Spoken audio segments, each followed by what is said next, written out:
아르페지에이션에서 중요한 코드톤과 스케일, 또 상관관계에 대해서 조금 다뤄볼 텐데요. 그러니까 코드를 구성하는 음이고, 사화음을 기준으로 말씀드리면 구성음이 이게 있는 걸 말하는데 1357을 말합니다.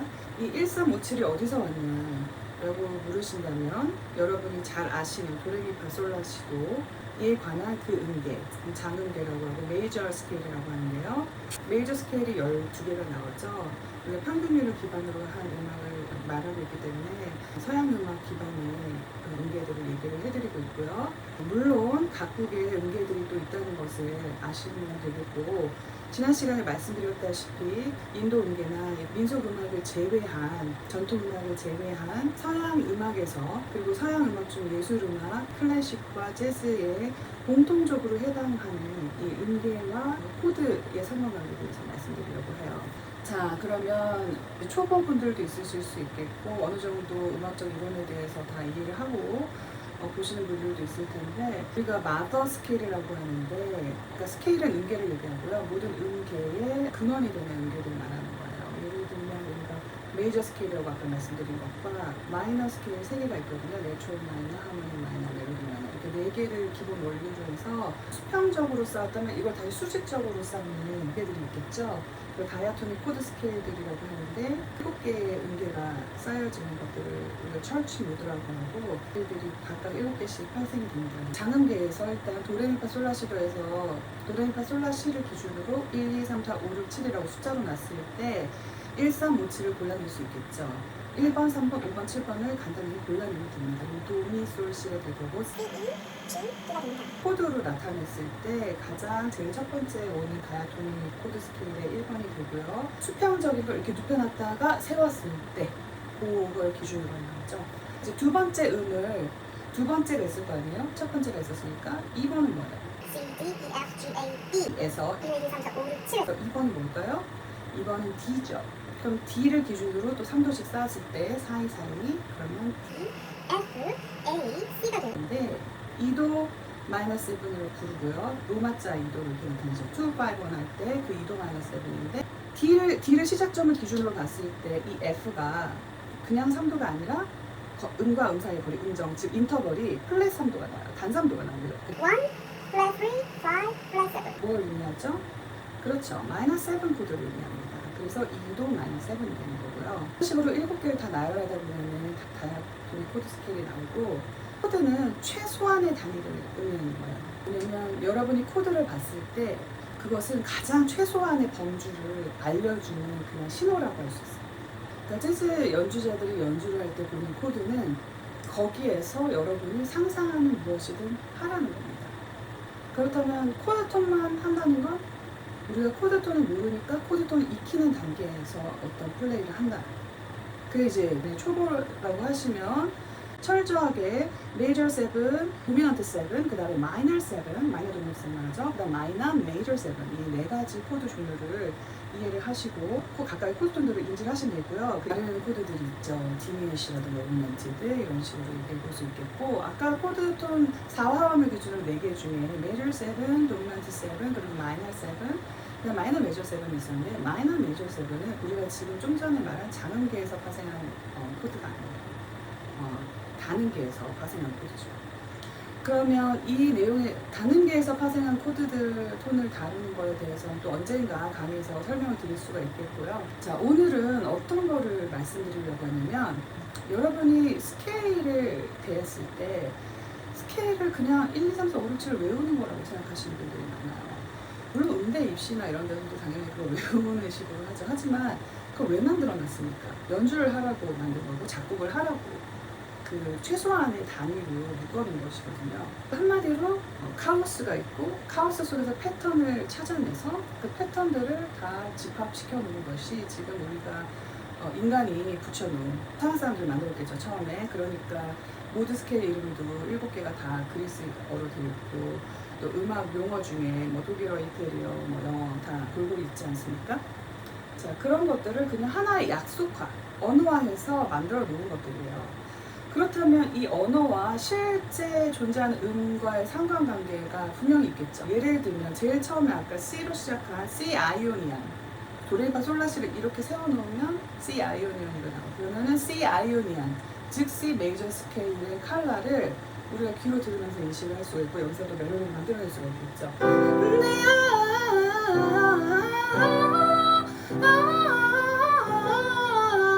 여기다가 내가 리드를 섞고 싶어. 이런 식으로 멜로디 메이킹을 할 수 있다는 겁니다. 멜로디 메이킹을 할 수가 있고 그거는 1, 2, 3, 4, 5, 6, 7 중에 여러분이 랜덤으로 번호를 아무거나 골라서 마치 로또 맞추기 하듯이 그냥 골라서 시작을 해보시면 되겠죠.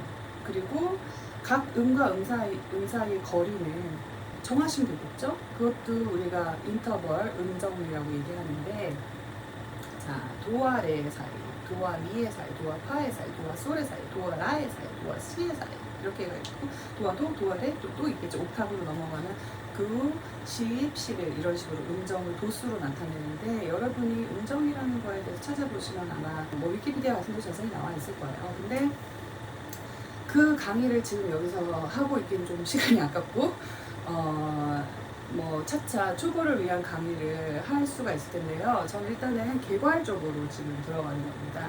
그 다음에 클래식 작곡과 재즈 연주가의 공통점이 있습니다. 무엇이냐면 곡의 구조를 파악하고 음악의 구조를 파악하고 그 다음에 음악적 기호들을 다 인지를 하고요. 그 안에서 자신이 생각하는 음율들을 만들어내는 겁니다. 클래식 연주가들 이거 할 필요가 없죠. 쓰여진 악보 그대로. 그렇지만 어렵죠. 500년 전부터 음악이 발달해 왔기 때문에 서양 음악이 우리 바하 시대부터 있었잖아요. 그 모든 언어들, 뭐 대위들 이런 것들을 다 인지를 하면서 연습을 해서 수십 년간 쌓여서 하는 겁니다. 그것도 쉬운 일은 아니지만 그런 연주가들 중에서도 이런 구조를 먼저 파악하고 덤비는 분들은 시간이 상당히 빨리 연습의 과정에서 목표한 지점을 달성하실 수 있겠죠. 너무 쉽게 보이거든요. 뭐 이런 식의 디미니시 라인들을 딱 봤을 때 이거 디미니시네 하면은 너무 쉽게 할 수 있는 거예요. 초견이 막 빠바바박 되지 않더라도 아니 물론 된다는 전제에서 할 수 있다는 겁니다. 모든 것은 다 해야만 하는 거고요. 그래서 재즈 연주가들이라고 할 때 기본적인 코드 프로그레션도 모르고 악기 연주를 한다고 할 수가 없겠죠. 그려진 것만 하면은 이거는 재즈 악보는요. 클래식 악보에 비해서 굉장히 바이엘 수준이 될 수도 있다는 겁니다. 곡에 따라서는. 그래서 스타일된 재즈 뮤지션들은 기피하는 곡들이 있어요. 예를 들면 뭐 Fly Me to the Moon 이런 거 원키로, 그러니까 한마디로 251 한 가지만 가지고 곡을 다 만드는 거예요. 모든 구간이 다 같습니다. 지겹겠죠? 물론 그거를 또 신박하게 만들어 보실 수도 있겠죠. 그거는 개인의 취향이지만 바이엘에서 뭘 아무리 화려하게 뭘 만들어 낸다 한들 큰 의미가 없잖아요. 그래서 그런 부분이 있다는 점 여러분도 아셨으면 좋겠고, 그 다음에 헤드 멜로디가 있는데 스탠다드에서 헤드 멜로디들을 정확한 리듬으로 당연히 해보는 게 중요하고, 헤드 멜로디를 리프레이즈 다시 어떤 식으로 자기 스타일대로 나름대로 바꾸는 거, 그런 거 당연히 해보시면 좋겠고요. 그 다음에 헤드 멜로디만 부르는 게 재즈가 아니에요. 제가 다시 말하지만 그렇게 하면 클래시컬 성악하신 분들 뭐 굉장히 보컬로만 탄탄하게 연습하신 분들이 더 잘 부르실 수 있겠죠. 네. 그러니까 재즈 연주가 거기에 국한된다고 자꾸 잘못된 것들을 전달하시는 분들은 그거는 글쎄요, 뭐 재즈가 시작하는 단계에서는 얘기할 수 있겠죠. 우리 엘라 선생님이 계셨을 때 뭐 20년대, 30년대. 하지만 지금의 재즈는 모든 악기가 동일합니다. 악기가 내가 그 수준을 연주할 수 있냐, 없냐, 이걸로 나뉘는 거예요. 그럼 임프로비제이션의 레벨이 내가 이렇게 할 수 있냐, 없냐로 나뉘는 겁니다. 정확하게 말씀을 드리겠고요. 그 부분에 대해서는. 그래서 저는 이제 강의를 임프로비제이션에 중점을 둔 강의를 하겠고, 그 다음에 그 임프로비제이션의 레벨이라는 거는 여러분이 상상을 초월하는 엄청난 이제 양이 있습니다. 지식도 이만큼이 필요하고 훈련 내용도 이만큼이 필요합니다. 그것은 이제 덤벼들어서 이제 하시는 분들 몫이겠고, 각설하고. 그래서 오늘은 제가 찰리 포커 곡이죠. 컨퍼메이션이 이제 F 블루스를 약간 변형을 했다, 이렇게 볼 수도 있는 곡인데요.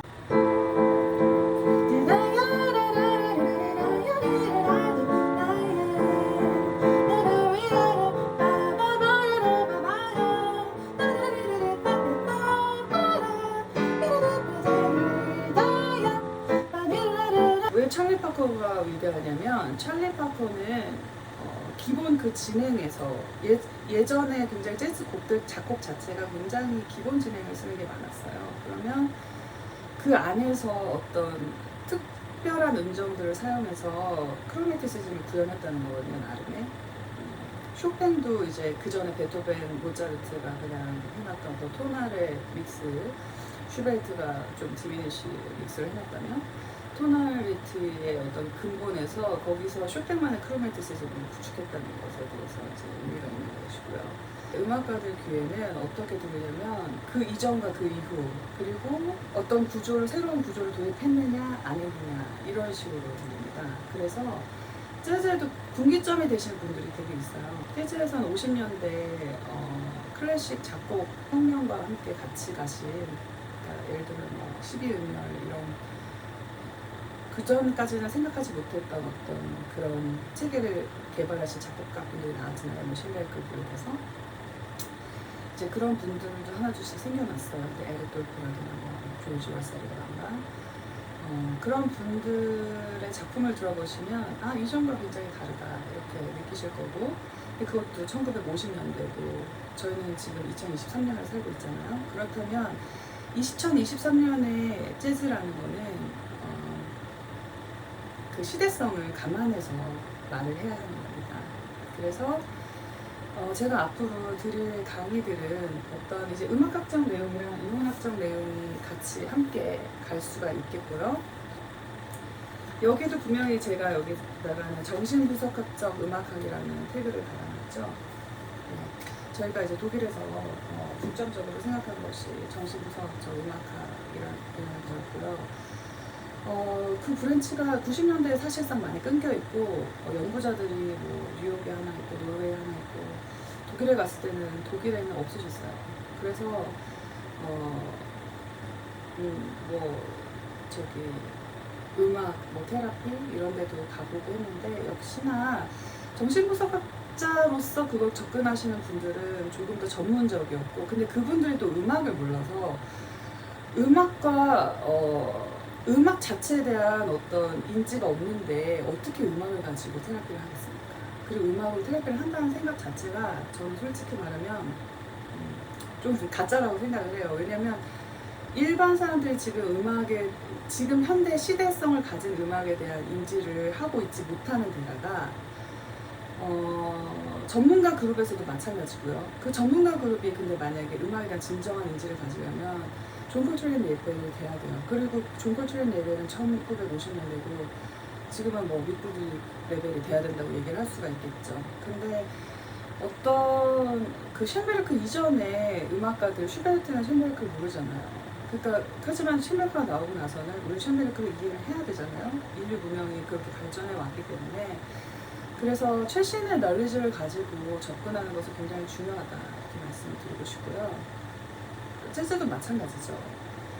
미국 바스턴에서는 이제 건서 슐러라는 분이랑 이제 렘브라이트 이제 그런 선생님들이 그분들은 이제 클래식 작곡가 한 분은 클래식 작곡가시고 한 분은 이제 재즈 피아니스트신데 둘 다 이제 같은 생각을 가지고 계셨겠죠. 그리고 그분들 연주를 들어보면 확실히 이제 클래시컬 진화의 단계와 재즈의 재현화의 단계의 가장 최전방에서 무언가를 해보시려고 했던 것들을 이제 잘 알 수가 있고요. 작품들을 들어보면 그 third string이라는 이제 무브먼트로 나타났고 그게 이제 미국 버스턴에서 NEC에서 이제 시작한 운동이었고 그래서 지금 현재 음악가들 고민해야 되는 지점은 거기서부터라고 생각을 하고요. 어떤 이런 기본적인 것들을 하고 넘어가야 되겠지만 당연히 이 흐름을 이해하고 내가 어떤 걸 학습하느냐와 그걸 아무것도 모르고 그냥 여기 안에서 내가 바이엘만 학습하는 것은 굉장히 차이점을 낳는다는 거 시간이 흐르고 나면 그걸 인지하셨으면 좋겠고 그거는 이제 클래식 음악가든 재즈 음악가든 마찬가지예요. 그리고 재즈라는 게 재즈 튠 그 작곡된 수십 년 전 작곡된 수백 년 전 작곡된 그거 연주하는 게 재즈가 아닙니다. 다시 말씀드리지만 클래식 작곡가분들도 마찬가지죠. 클래식 작곡가분들이 당연히 베토벤, 모차르트 당연히 어린 시절 공부하고 쇤베르크까지 하시죠. 대학 과정까지 가셔서 그러고 나서 자기 작품을 작곡하잖아요. 자기 작품 작곡할 때 누가 베토벤이랑 똑같이 작곡을 합니까? 네? 바하랑 똑같이 작곡을 합니까? 누가 바하 사운드를 들리면 그게 지금 2023년의 작품입니까? 아니죠? 그거랑 똑같다는 거예요. 재즈가 그 1920년대 사운드랑 똑같이 들리는 그 모든 것들을 한다면 재즈가 아니에요. 미안하지만. 물론 우리 학생들은 다 해보실 수 있고 해봐도 됩니다. 우리가 아기 때 바이엘부터 배우듯이 그런 거라고요. 근데 물론 저는 아기 때부터 뭐 바이엘, 체르니 이거부터 배우는 걸 권장하는 사람 절대 아니고요.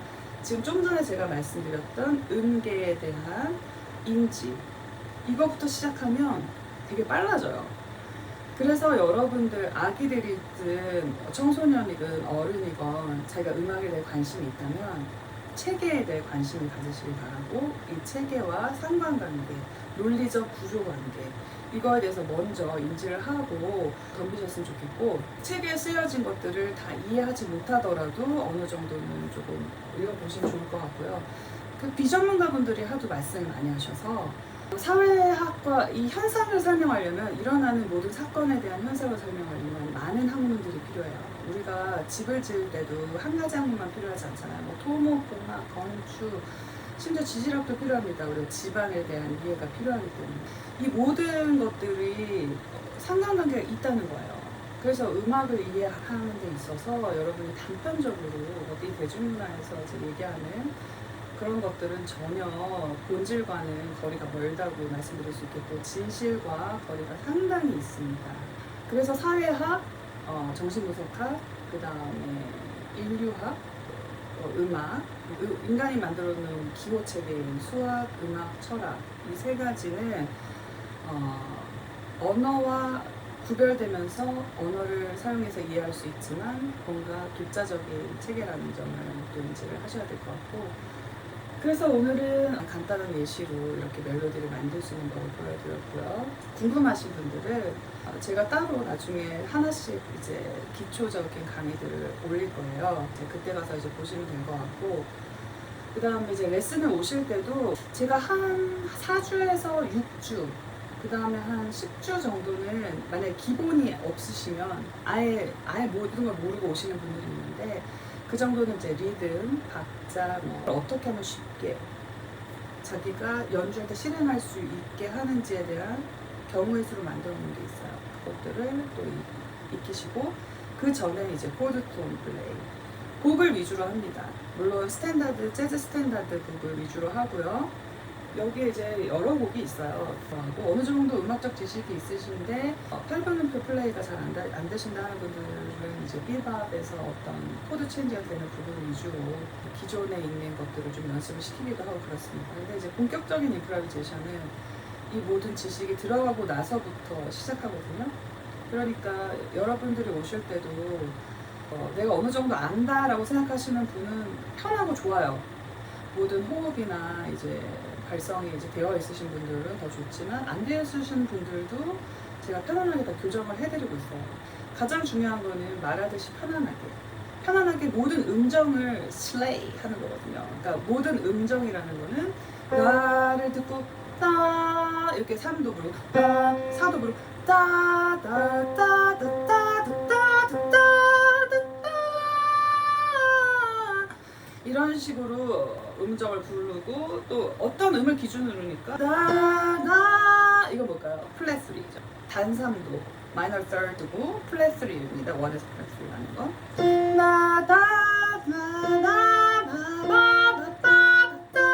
알겠죠? 이런 식으로 음정을 다 슬레이하는 방법들 다 이제 들을 거고 그 다음에 저랑 코드톤 연습을 하실 수도 있겠고 저는 그냥 발성 연습만 시키지 않아요. 레슨에서 저희 선생님 같은 경우는 이제 그런 분들도 있었는데 무조건 인지와 스케일에 대한 인지와 내가 부르는 음이 무엇인지 몇 번째 음인지를 같이 하는 저는 시간 낭비 싫어하고 효율을 추구하거든요. 그래서 발성과 호흡과 음정과 그 다음에 스케일 인지가 한꺼번에 증가될 수 있는 그런 방향을 선택해서 하고 있고 그 다음에 여러분이 하기 나름이에요. 그래서 여러분이 제가 알려드린 거를 만약에 일주일 내에 다 소화하고 다 외웠다 그러면 뭐 그 다음부터 쭉쭉쭉쭉 나가는 거죠. 그렇지만 뭐 난 시간이 없어서 못하겠다. 그럼 그때 오셔서 하면 되고요. 이제 뭐 그쵸, 뭐 어떤 리스트릭션이나 그런 거 없어요. 그리고 각자 배움의 속도가 다르고 각자가 하고 싶은 방향으로 가는 것이기 때문에 그거를 이제 100% 맞춰드리고, 그 다음에 하지만 음악에서의 어떤 근본적인 것들에 대해서는 제가 알려드리는 거예요. 그리고 이런 훈련을 받고 나면 음악이 조금 더 쉽게 빠르게 한꺼번에 보이게 되겠죠. 그럼 작곡에 당연히 유리해집니다. 그리고 학생들 같은 경우에 뭐 워킹 베이스도 금방 하시는 분들도 있었어요. 그러니까 금방 그냥 같이 연주를 하고 같이 이제 트레이드 연주도 하고 이제 그런 것들을 하게 되고요. 하지만 너무 기본이 없으신 분들은 6주에서 한 8주는 한 달에서 2달은 기본을 가지고 간다는 점, 그거를 인지하셨으면 좋겠고, 여러분이 아는 아마 지식이 아닐 수가 있는 경우가 굉장히 많을 것 같아요. 한국의 음악교육을 돌아볼 때 저희가 한국의 음악교육에 대한 부분을 여기다 써놨거든요. 여기까지 이제 말씀을 드리면 될 것 같고, 오늘은 여기까지 하고 또 다음 시간에 드릴 말씀들이 많을 것 같아요. 그럼 그때 봬요. 안녕.